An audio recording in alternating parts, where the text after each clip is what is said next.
สวัสดีมันนี้มาอัปเดตสวนมันกาสิประมาณนี้นะทุกคนเนาะ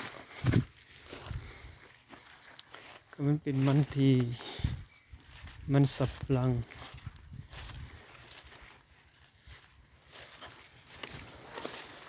ราคาก็อยู่ที่ดุลเดียวกับมันทั่วไปพี่น้องเนาะ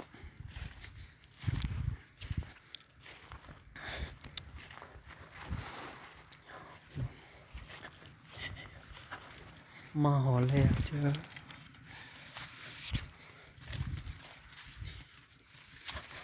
น้องพี่น้อง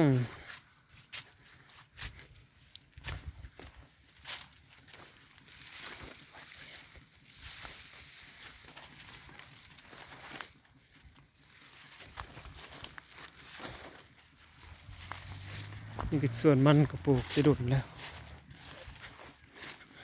ดุนกับโมเดลเป็นดุนปันไดเนาะเป็น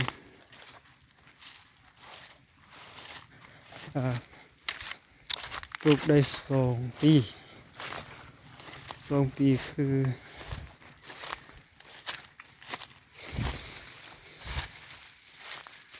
เป็นมันพันธุ์แดง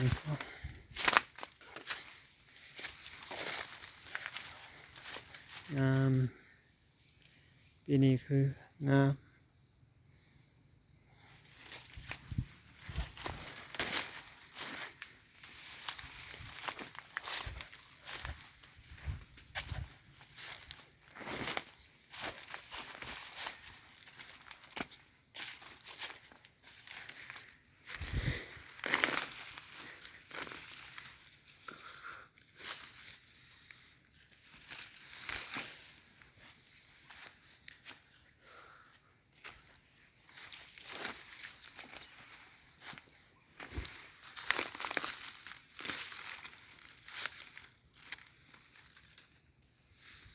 โอ้หมูเป็นหัวซ้ำ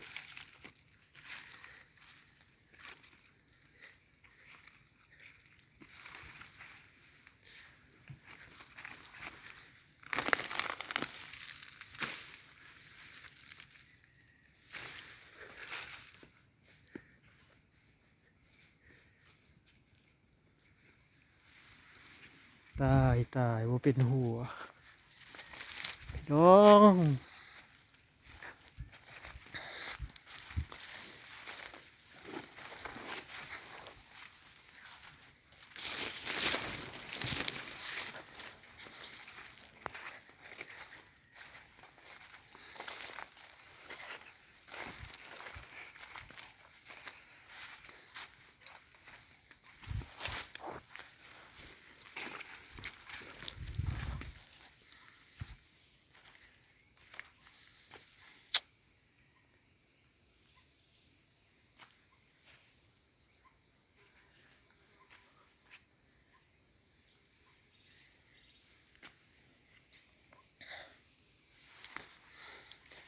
เบิ่ง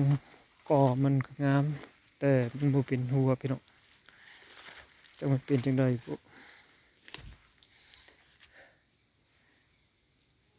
สิจบเท่านี้แหละพี่น้องพาไปเก็บมักถั่วก่อนฝากนี่เด้อพี่น้องฝากกดไลค์กดแชร์นะ